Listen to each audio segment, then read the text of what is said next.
and welcome to Tough Pigs at 20, a Muppet fan podcast from ToughPigs.com.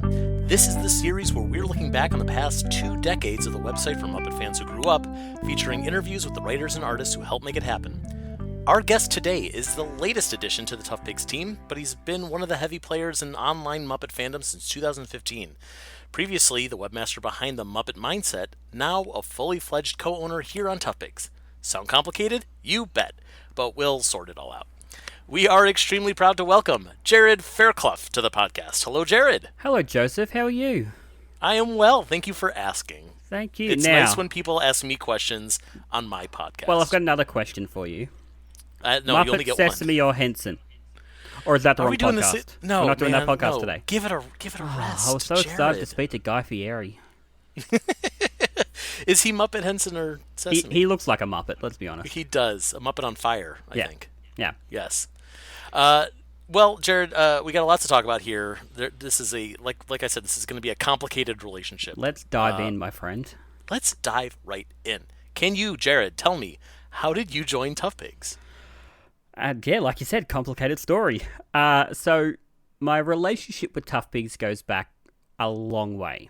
So, this site started. I was 12 when the site started, just to make a lot of you feel really old. And it was one of those sites that I looked at quite often.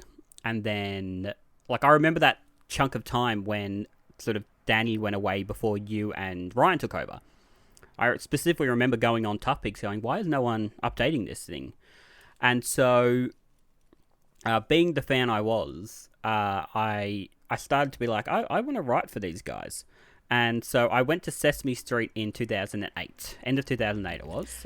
Did you look for us there? Because we probably weren't on Sesame Street. Oh, well, that was my first mistake. But that holiday, I shouldn't say holiday, that set visit itself kicked off a close relationship I've still got with Matt Vogel, and sort of gave me that I need to be around these things as often as I can.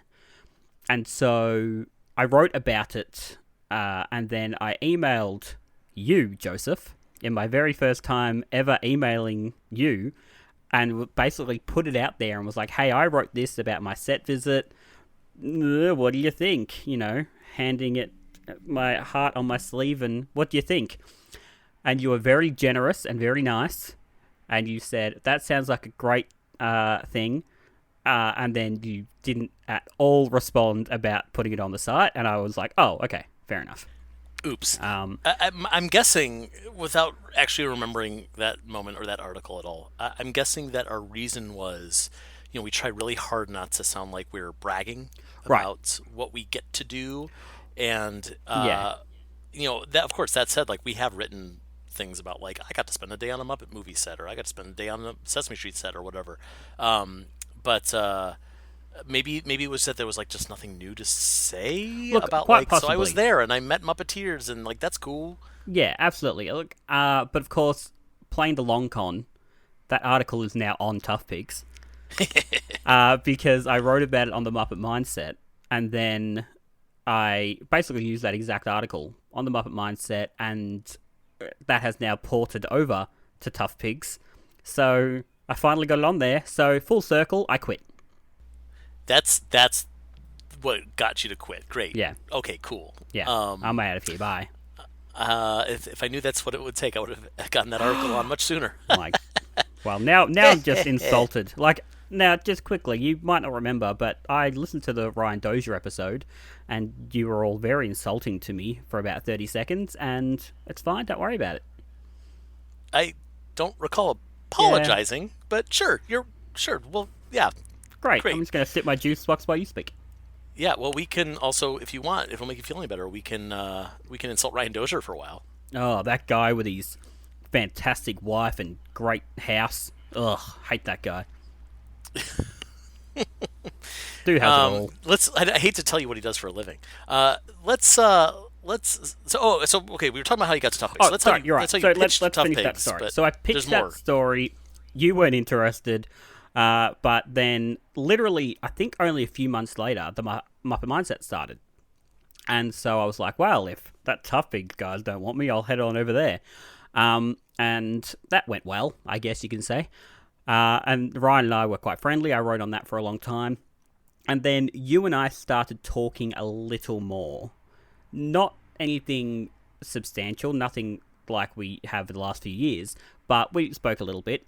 And then I sort of fell away a little bit from the mindset, and I started writing a couple of things for you guys. So I remember writing the worst of the Muppet Show, and I wrote about, I think, was it the Rich Little episode?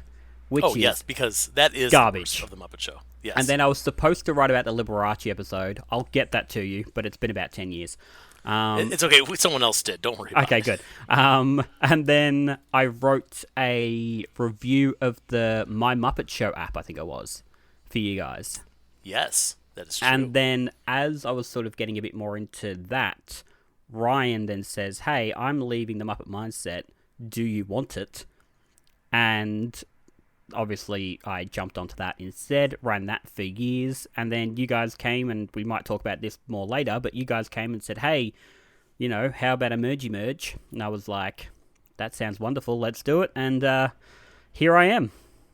Yeah, I will say the only thing I really want to add about merge, because I think that stuff is, it's a little slightly interesting, but I don't know, it's also a lot of boring logistical stuff. But the thing I always say when prompted to ask to talk about the merger is, you and I were having a conversation, just like we did many times in those days, which was just like two guys commiserating over how hard it often is running Muppet fan sites, and you said something along the lines of, it stinks because I have all this free time to write, but I don't have enough ideas. And I said, I have a million ideas and I have no time to write. Yeah. And we're like, well, what if you were chocolate and I was peanut butter, and we just got these two kids together? 100%. Because we had talked about merging with the Mindset much earlier, before you joined, when Ryan Dozier was still running the game. And before we made a pitch to him, he quit. So that stopped that whole thing. Yeah. So this was already kind of on our minds. Right. And we also spoke about the merger for a good couple of years before we actually bit the bullet. But another reason that I wanted to do that merge is because I was essentially doing the Mindset by myself. Yes. I had a team at the start. I don't know why, but when Ryan left, they all seemed to leave with him. Fair enough. I can't hold it against them. I had some people who would write. Kieran Moore was fantastic. Every Friday, he gave me a top 10 list. He fell away towards the end for his own reasons. I had Mitchell Stein, who was fantastic at jumping on things when I might have been. Also, because I'm in Australia and time zone-wise, quite a lot of news was happening while I was asleep. So he was great about jumping on and getting stuff done. But it also became, sometimes he couldn't get it done. And there were big things that were happening that by the time I woke up and might have had to go to work as well, and by the time I got a bit of free time at work to write something, the news was 8-9 hours old. And so that was happening a lot. I specifically remember several times writing to you during the day, being like, "Oh man, when you wake up, you got a lot of work to do." You were the reason I saw that Carol Spinney had passed, because you had texted me and said, "You've got a lot of work to do." Now, luckily, I had a day off, but I woke up at about 5:30 in the morning, just happened to go get a glass of water or something, saw that, and I was up for the rest of the day then, because I'm like, well, I need to jump on this now. Yep. So, yeah, and that was part of the reason I think I wanted to do the merge, because I couldn't have it be like that anymore, and I was starting to lose my mojo, I think, a little bit as well, and I went, I can't let the Muppet Mindset suffer, because this is something I've poured my heart into for 6 years. So I need to find a way to continue it, but basically make it brand new. And that's why the merger happened, I think. Yeah. Well, I'm glad too, because we also felt like, ToughPigs for a long time has felt like it's plateauing, and it would be nice to get some new blood in. And, as Ryan and I are getting busier with real life, and, we have the problem that you fortunately never had, because you were running the ship on your own. But it's like, well, if one of us is like, hey, I'm going on vacation for a week, or I'm sick, it's like, well, then everything's on the other guy. And it's like, now it's nice we have 3 people who can kind of take the weight. And we've definitely used that to our advantage multiple times, even in the last 6 months. Oh my God, of course, yeah. Now that we're well over finished with the merger, the 20th anniversary, the new website. It's like all these big tentpole things are pretty much done. I feel like we're going to start really settling into a good rhythm. God, Yeah, I hope absolutely. so. I hope Yes, so. I'm so tired. So I've been asking everybody on this podcast, like let's go back and look at your first article. Now, Okay. I had a lot of trouble finding your first article for a few reasons. Number one, as you said, your first article for ToughPigs was your Rich Little review, which was back in 2013. Yep. The first Muppet Mindset article, I don't know when that was because I could only look to see what the earliest Muppet Mindset article on ToughPigs currently is, Okay. which is much later than that. I know it's not your first article. So if I remember, the first thing I wrote for the Mindset was October 29th, 2009. So I think the site had been around for maybe 2 months at that point. And it's called Edward Cullen, A Twihard Count. And it is No. about... You wrote a Twilight thing? Well, Twilight was massive at that time, and everyone was like, "Oh my god, I love you, Edward Cullen." And so I wrote basically saying that Edward Cullen couldn't hold a candle to the Count because, like, all these girls were fawning over, Robert Pattinson, but the Count's had, like, excuse the pun, countless girlfriends over the years. So, like, for example, Susan Sarandon, there's that sketch, there's the Countess, there's Countess von Darling, there's Countess von Backwards, and so that was, like, the shtick. And I remember thinking of that going, I think that's funny. I think I could write that. I'm sure if I read it now, I've just looked it up then, and I'm not going to read it, but I'm sure it's horrendous. Yeah, I don't read my oldest articles either. It's embarrassing. Yeah, exactly right. But that's the first thing I remember writing, and then I started not long after that. I was going to write an article about Ernie and Bert being the original bromance, but as has happened multiple times since that day and continues to this day, I'll start an article, realize I'm completely wrong, and realize I can't justify my my opinion point anymore, and I just gave up with it because I was like, well, yeah. you got Abbott and Costello, you got Laurel and Hardy, you've got all these massive people from over the years. Sorry, I'm just going to point out the fact that I just laughed during that because during this conversation, Joe nearly fell off his chair, and it was very funny. I'm on a desk chair, and so it's not a very good one. So every once in a while, it just sinks a couple inches. And we both looked at each other like, did the other one know it? Like, are we going to mention it? And then I giggled, and you started laughing, and anyway, there you go. I thought we so could be professionals, Jarrod. Nah, that was very funny. Yeah, so that was the first things I remember writing there. And then I started a regular series that was... I don't even think it had a name, because it was basically just a question mark. And I would ask questions like things I didn't know the answers to. Like, why is Oscar always drawn with a bin lid on his head? Yeah, the trash can lid. Trash can didn't lid. you reach out to Joe Matthew to ask him if Yes, he created so that? you very kindly, I think I got onto you, and you gave Joe my email. And Joe and I ended up actually talking quite a lot over the years. He was wonderful to me. And so he gave me a great answer, which is that if the trash can lid is up, it looks too religious. It looks almost like a halo around Oscar. And so that makes sense. And then I didn't know at that point why Pepe said okay all the time. And so I reached out to Bill Beretta in my very first conversation with him, and he wrote back a fantastic answer. And so I did that for, I'd say, on and off for about 2.5, 3 years. I wrote that, and then, that's the earliest stuff I actively remember writing. And then, obviously, taking over. It's funny, when we went through to see what should be ported over to ToughPigs, the amount of stuff I went, did I write this? Like, I have no recollection of this whatsoever, and I'd open things and I go, no, it's definitely me. Oh, that's that not happens good. to me all the time. I will say, I can reveal this because I cut this out of the previous podcast episode, but when I interviewed Matt Soberman, I called him out for so you wrote this article where you know, found the origin of Ned Schimmelfinney's name. And he's like, I don't think I did. I'm like, I promise you did. And I look it up and I'm like, Matt, I'm so embarrassed. I wrote that article. I mean, at least I remembered the article, but like, man, I had no recollection at all of like doing the research and reaching out to people and you know, writing it and whatever. But yeah, that happens all the time. That's what happens when we've literally written thousands of articles. Exactly right. Like I've written, especially in that first few years, I wrote, you know, almost an article a day.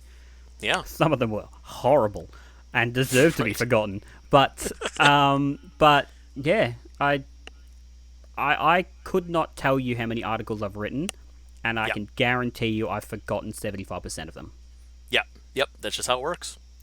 Yeah. So speaking of, we were trying to find your first article, you know, mindset, you know, for ToughPigs, you know, whatever. The only other first that I could genuinely pinpoint was your first article after officially joining the ToughPigs team. Was that my under new management one? I don't think did you write an under new management article? I wrote an under new management the day of. And, I mean... I think you wrote that for the mindset. Oh, no? Sorry, I'm talking about ToughPigs. Sorry. Well, yes. Just quickly before we do that, let me just quickly tell you about my first day taking over the Muppet Mindset. Please, yeah. Chaos. The reason being, 3 things happened that day. 1, I took over the Muppet Mindset, and all of a sudden, this thing that was bigger than me was mine. 2, the Muppets announced their ABC series. My first day. 3, my granddad died quite suddenly. Oh no! So I was dealing with all 3 of those things in one day. You still did the Muppet Mindset when you were dealing with it? I still did the Muppet Mindset because it was my first day. I was like, I can't let people down. They're expecting me to do this now, and I've got to get this stuff done. And so I think that's why the first week's fairly just I'll quickly write something because I'm dealing with this awful grief. And I've got... You absolutely could have not started the mindset that week. Oh my god! But I did it. I you did could it have anyway. Wow. Okay. I mean, good on you. I don't know. Are you okay? I'm fine. I mean, it was over 6.5 years ago, so I've dealt with my grief, and we'll move on. Fair enough. Right. I was almost more stressed out by the mindset than I was about the grief. Sure. Anyway. So what? Oh no! So the first thing I wrote when I joined ToughPigs. Yes, April 5th, 2021. That was very recent. It was very recent, and you know I've forgotten. You're gonna tell me? There's no reason. I'm gonna go. Oh yeah, of course. Yeah. It was Muppet Cupcakes, a fill-in-the-blank response. Oh, those Muppet Cupcakes. The Muppet Cupcakes. We don't need to talk about the concept of Muppet Cupcakes. But... You all, everyone who's heard us say that goes, oh, Muppet Cupcakes.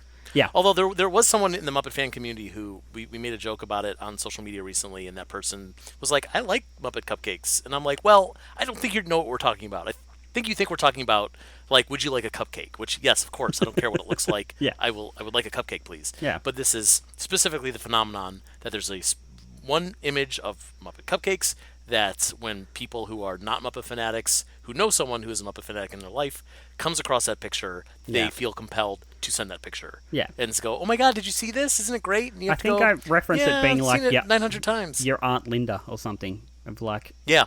Your aunt who you only see twice a year is like, oh, well, I know that person likes Muppets, so I'm going to post it. Yeah, and now you can go to this article and you can fill in the blanks and send it to your Aunt Linda.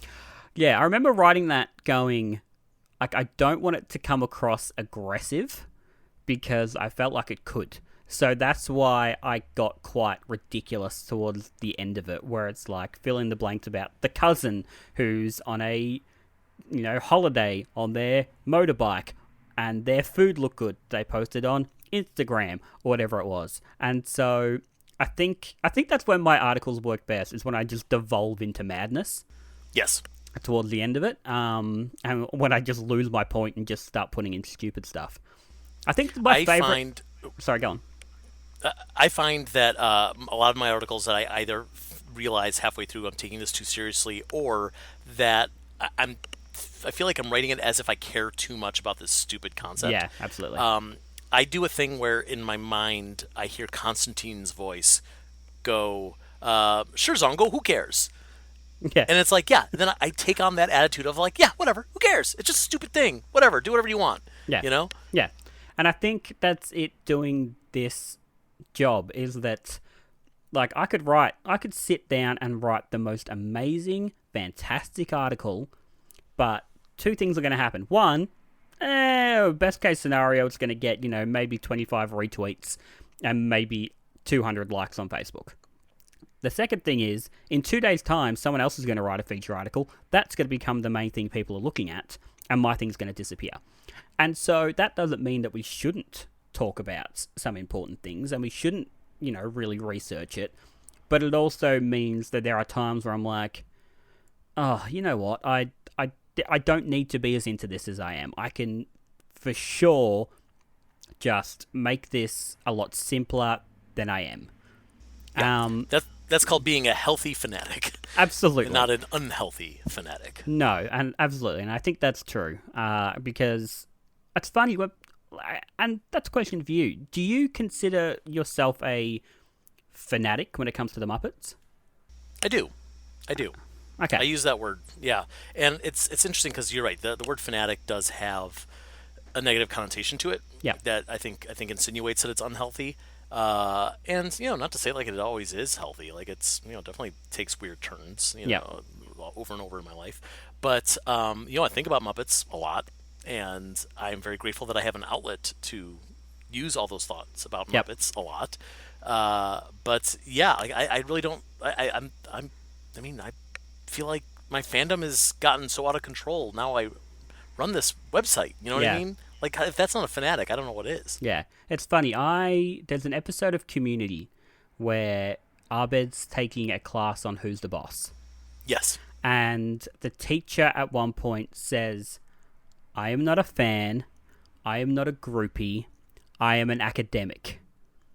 And I think it might be on my Twitter account. I don't know. I actually have written as myself as a Muppet academic. Because I'm like, that's good. I think that's a better title than, crazed Muppet fan. Or, like, I was on an episode of a show in Australia called The Project, which is a comedy news show. Previous guest, Karen Barker, was actually one of the producers on it for a long time, which is how I got on it. And the guy who was producing my segment, he asked me, what do you want to be called? And I was like, Jarrod Fairclough, and then what underneath? And I was like, well, can you just put MuppetMindset.com? And he goes, oh, no. And I was like, okay, fine. And so... Why am I here? If I can't promote my thing. So I said, well, just Muppet fan, I guess. And then I actually suggested Muppet Academic, and he was like, no, I'm not doing that. And they wrote, and I hated it then, and I hate it now. They wrote Muppet Superfan. And I hated it, because I'm like, that just makes me look... that sort of doesn't do justice to what I do for this, in this community, in this fandom. Yeah. For this it makes it sound like you're a groupie, or... It makes it sound... Yeah, exactly right. Exactly yeah. right. And, yeah, I didn't like that at all. So, yeah, I go by, Muppet fan or Muppet academic. I use the phrase professional Muppet fan. I like that. I'm not just a fan. Like, I'm a professional. Yeah, I like that. Yep. So let's talk a little bit more about some of the things that you've created for the Mindset or for ToughPigs. Yep.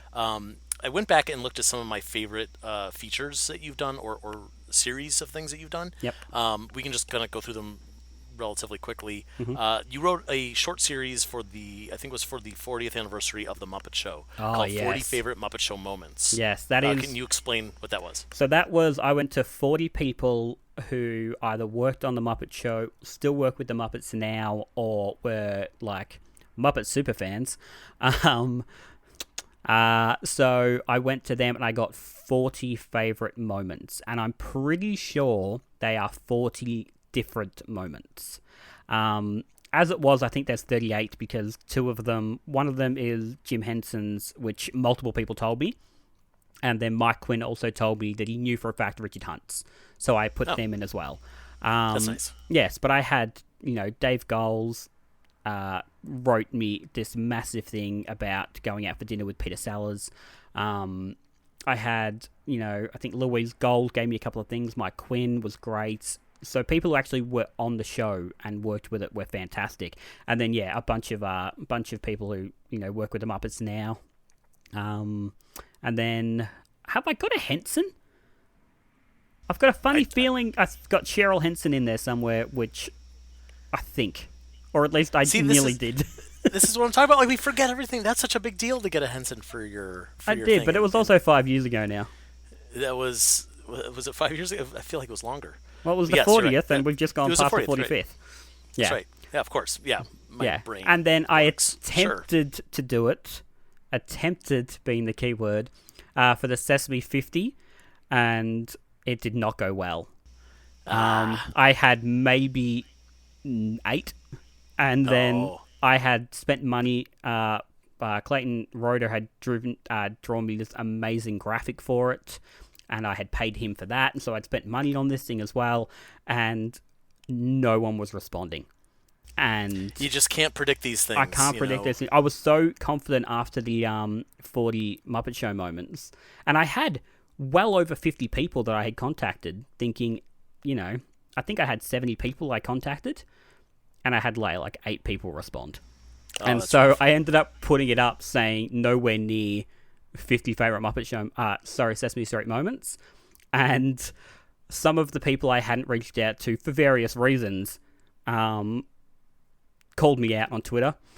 They're like, "Why didn't you reach out to me?" Yeah, I won't name names, but there was one in particular who really called me out, and I had given them a reason I hadn't responded. There was an actual legitimate reason I hadn't reached out to this person, and they were like, "Well, you should have done it anyway. Like, I'm sure I would have found time to respond." And I was like, "I'm gonna delete this article and delete any mention of it, and never mention it again until I mention it on a ToughPigs 20 podcast."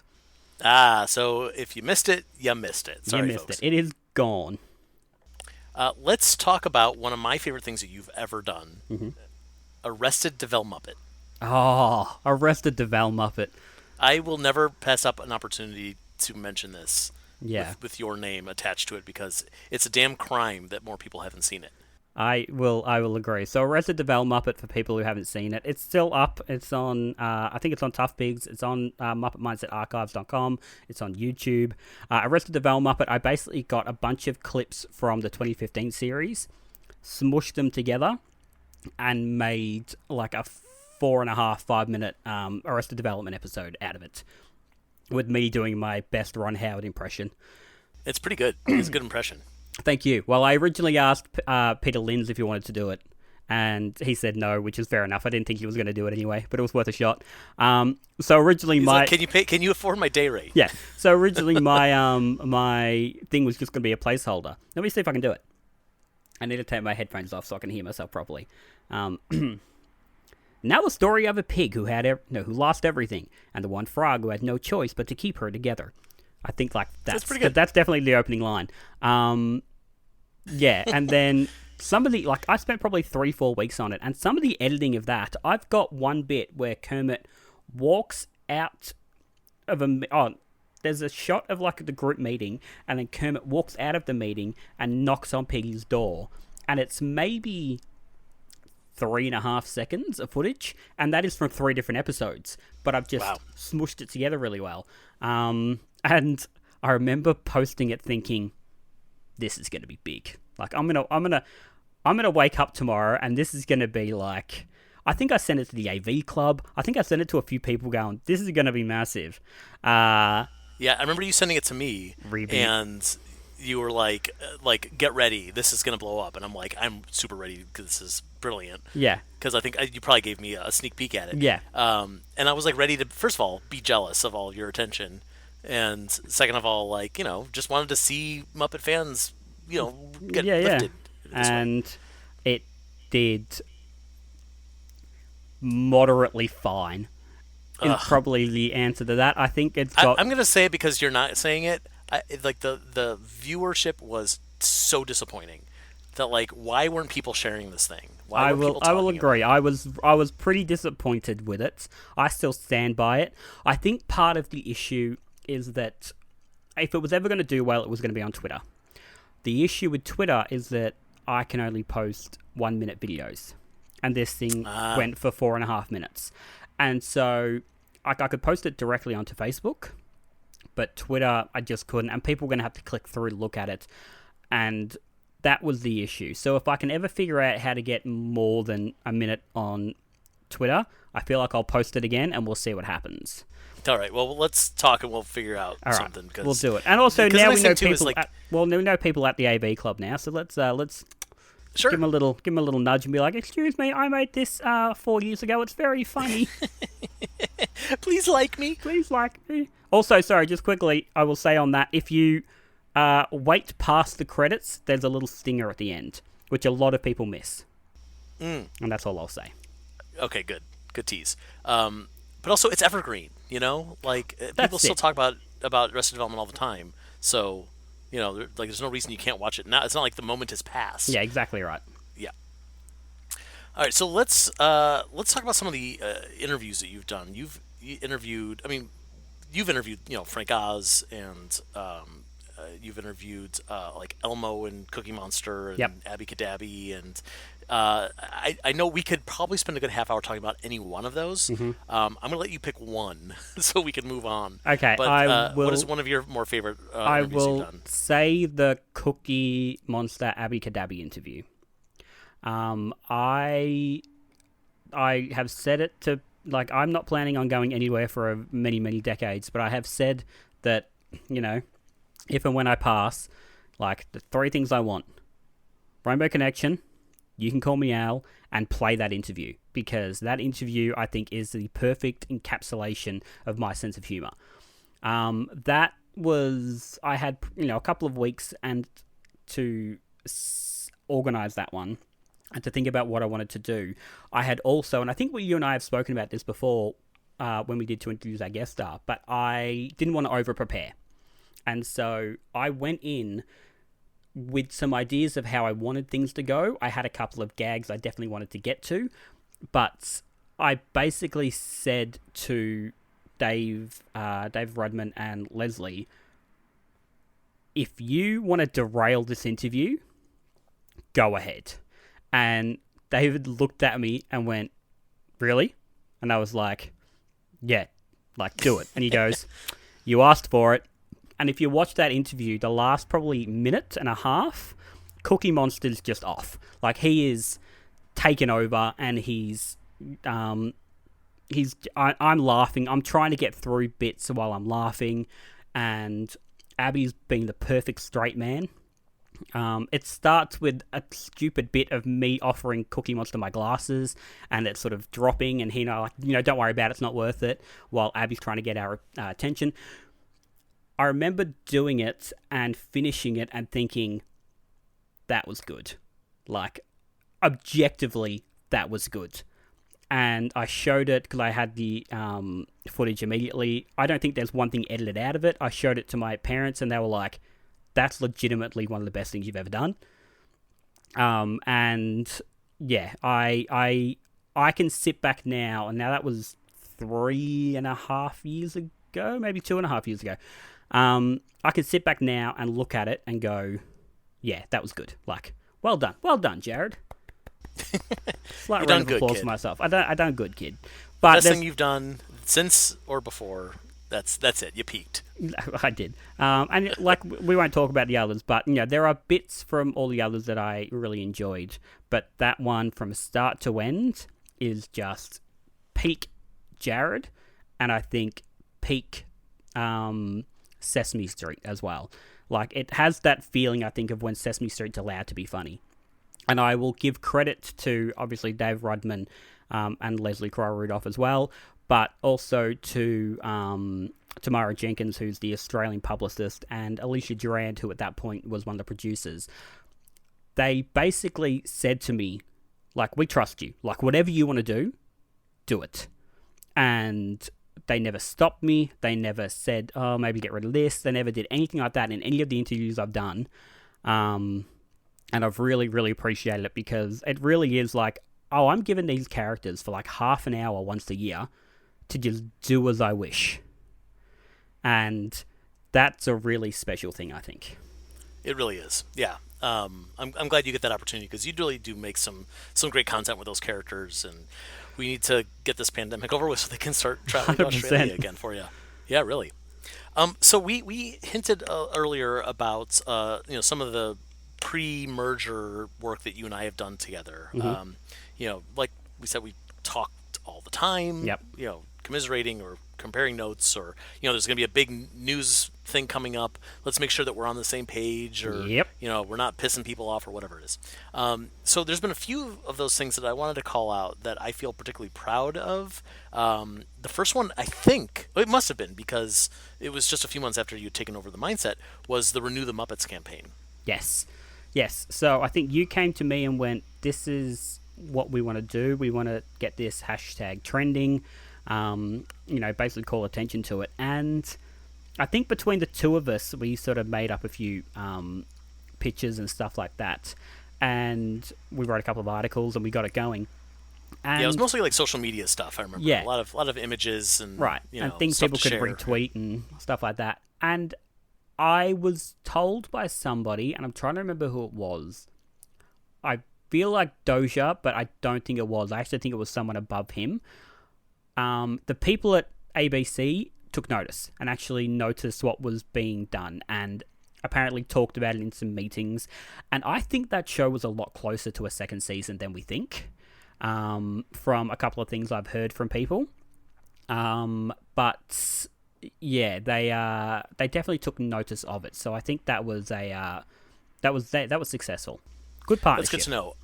I also remember there were some other Muppet fans who, not to say, that they were completely off base, but they were trying to start some campaigns, not through our websites, that involve things like calling up the head of ABC because someone got their direct phone number. And it was just like, no, this is how you get the show canceled. Yeah. This is how you convince them that the fans are not responsible and cannot be trusted with a friggin' email address or a phone. Yeah, I won't name names, but there was someone who I was quite friendly with at the time who was saying, this is what we need to do, and gave me the phone number, and I think I called them up on like Messenger audio, and I yelled at them. And I was like, you are not to do this. If I find out you've done this, I'm cutting you off from the Mindset. I'm getting rid of all your contacts that I've given you, everything like that. And they sort of went, oh, okay then. And they didn't go ahead with it. That was horrible. I remember that. Right.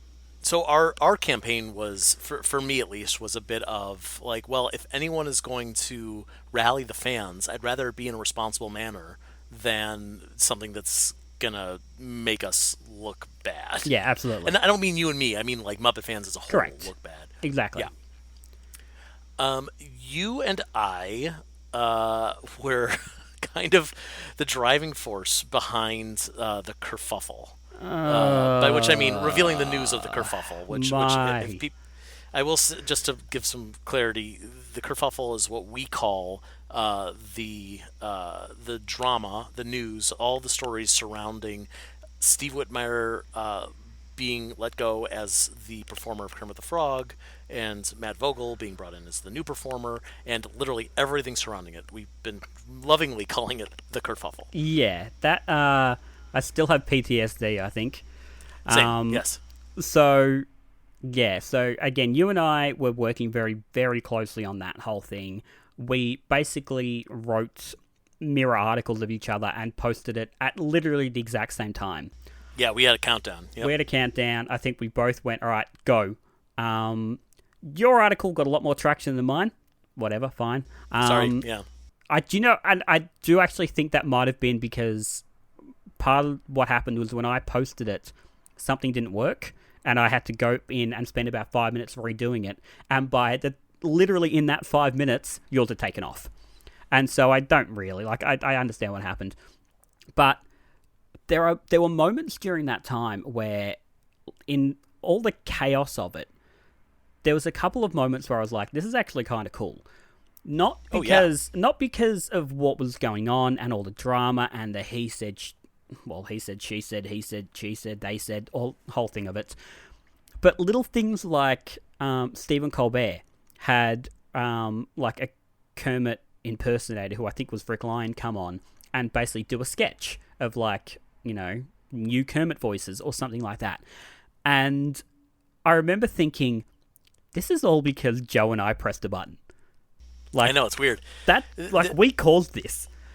There was a time in that first day where I thought, like, this is cool. Other people are picking up our news and citing us. Like, it wasn't just like they were picking up the news. They were saying, according to ToughPigs or the Muppet Mindset, or saying like interesting facts about this whole story. It was broken by the Muppet fan sites or whatever it is. So for a while, I was saving all those links, thinking this is really cool. And then it started really snowballing and getting way out of control. And I was like, I can't keep up with this anymore. And then it got to a point where, oh no, this isn't fun anymore. Yeah, this is actually like dramatic, horrible. People are getting their feelings hurt. People are really getting upset about this. Yeah, 100%. Now it was another one of those things where I pressed it and I went to bed. Like, it was midnight my time. I remember it, and waking up thinking, okay, it'll be news, but it won't be anything huge. And I think you had been writing to me all night, going, "Holy crap! Like, this is huge." I would argue probably the biggest story on the internet for 24 hours. I agree. And I've mentioned it before. I'm like, hey, Joe, remember that time we broke the internet? Like, that wasn't as fun as it sounds. No. And it was funny. Like, I went on a trip about 3-4 months after that to Europe. And while I was there, I went on this tour for 12 days. And a couple of people, when they were like, oh, so, you're into the Muppets, are you? Oh, have you heard about that? What happened with that Kermit thing? And I was like, I broke that story. That was me and Joe. We did that. And people were like, oh, like people had heard about it all around the world. And I was like, again, because you and I pressed the button. It's true. Yeah. And so I also, like, I feel like we were the only ones who knew, like, you say you went to bed thinking it was going to not be a huge deal. I don't think that's true. I think you and I had talked about this will be a big deal. We thought we seemed to be the only ones who thought that. Yeah, I think we thought it was going to be a big deal, but we didn't think it was going to be what it became. We didn't think it was going to be a saga. I thought it was going to be a big deal. People were going to hear that Steve had been let go. At that point, nothing more had come out about why Steve had been let go. I don't think I expected him to go on the Today Show. I didn't expect the Hensons to get involved. I didn't expect Disney to start getting involved even more. And everyone just sort of battling each other. And we actually wrote an article called A Rock and a Hard Place. Because if I came out and defended Steve, at that point, I had also had a bit more information as to why he had been let go. But that hadn't been public yet. If I defended Steve, I'd run the risk of offending, Disney and all my contacts there. Not that I'm trying to be a Disney shill, but also, I don't want to alienate myself from the puppeteers or whatever it is. But if I defend Disney, I've got a bunch of people who don't know the full story yet, and I don't even know the full story yet, getting angry at me because, Disney's the bad guy, or Steve's the bad guy, or whatever it is. And so, it was genuinely not a fun time. It started fun for about 20 minutes. And then it stopped being fun immediately after that. Right. And what you say, too, about, trying not to, piss off one side or the other or whatever. The interesting thing was we had both sides had very little commentary, if any at all, about what was going on. It was a lot of just reporting on what we knew publicly. Yes. And, before this whole thing had started, it basically started because I had caught wind of what was happening behind the scenes, and I had also sort of caught wind that Disney's plan was they were just going to debut the new Kermit. They were just going to assume that if anyone cared, they might talk about it a little bit, but it was just not going to be a story. And I said that's a big mistake because we've seen this happen before. We saw, Kermit being performed by someone else years ago, just for a couple of like TV appearances and live appearances, and the fans went nuts. And I said, well, this is a bad idea. This is going to blow up in your face. So let me help you. And we worked very closely with Disney on the wording, the timing, etc. And I thought this is such a good opportunity for us to like officially work with Disney and work with Muppets on something to help, kind of the overall relationship. And the fact that the whole story blew up so badly, it ended up doing more harm than good for our relationship with them, I think. Because after that, it wasn't until they had an entirely new regime behind the scenes at Disney, Yep. Before we started having a good relationship with them again. Yeah, see, it's funny you say that because I feel a little differently to that because... Oh, yeah? So when Steve was coming out and saying some more stuff, I was in not a lot of contact, but with a little bit of contact with, at that point, the Vice President, Debbie, and I think there was a PR guy who was helping her with the whole thing. And I was in contact with them, so Steve would say something, and I'd email and go, look, do you guys want to say anything? If so, I'm happy to post it for you, whatever it is. And I was, a little bit back and forth with them. And they seemed quite keen on at least chatting about it and having some sort of dynamic. That's good. And so, yeah, I probably feel, a little bit differently than you do about the whole thing. But I will also say that I've for sure got a much better relationship with Disney now. And, Lee, who's taken over the Muppets, fellow Aussie, love that.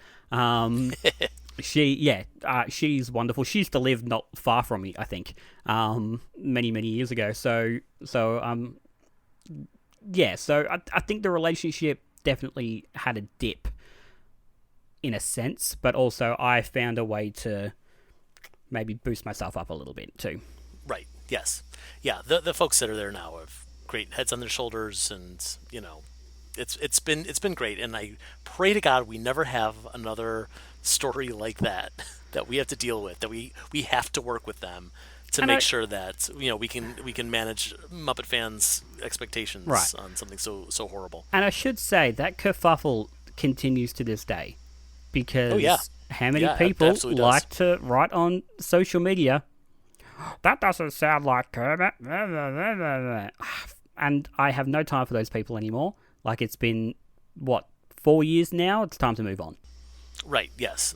And people were saying the same thing when Steve took over as Kermit. Right. For years they said it doesn't sound right. Exactly. So, of course people are going to... But, now there's, an emotional attachment. It's not, it's not just that, the person who used to do it can't do it anymore. It's, no, there's, a story that we don't fully understand. Yeah. And we are taking it very personally. And we maybe even hate Matt Vogel just because he happened to be caught in this crossfire. Yeah. And that's not fair to Matt. That's not fair to Kermit. That's not fair to the brand. And honestly, like you say, I don't have time for it. I don't have time to address the fans who have that sort of complaint, because there's nothing that we can say that will bring Steve back as Kermit. Mm-hmm. And I think that the important thing is to kind of like we've had the drama. We need to embrace what we have so that we can hopefully have quality Muppet stuff moving forward. Absolutely.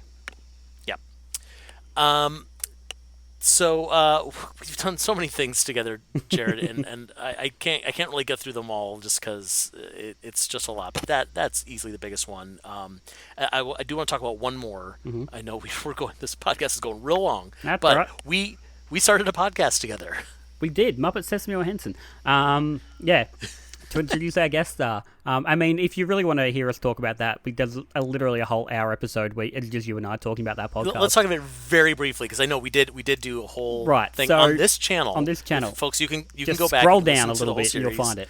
And then the final episode of that is us talking for over an hour the first season to introduce our guest star. Yeah. So basically, to very quickly summarize it, it is a podcast based on the Smartless podcast, where Joe and I surprise each other with guests. 1 week I'll bring on a guest. Joe won't know who it's going to be until literally 5 minutes before they jump on. We did 10 episodes. We had, people like Paul Williams, Dave Goles, Eric Jacobson. I would say besides, say, my Muppet interviews or my interview with Matt Vogel last year, it is one of my proudest things I've done in this fandom. I am so proud of that podcast. Every episode's hilarious. It is just us laughing a lot of the time. I get to talk to, I got to talk to Paul Williams. I got to introduce my dad to Paul Williams, and my dad's such a Paul Williams fan. And some of my favorite bits of that podcast were the things that didn't actually go out.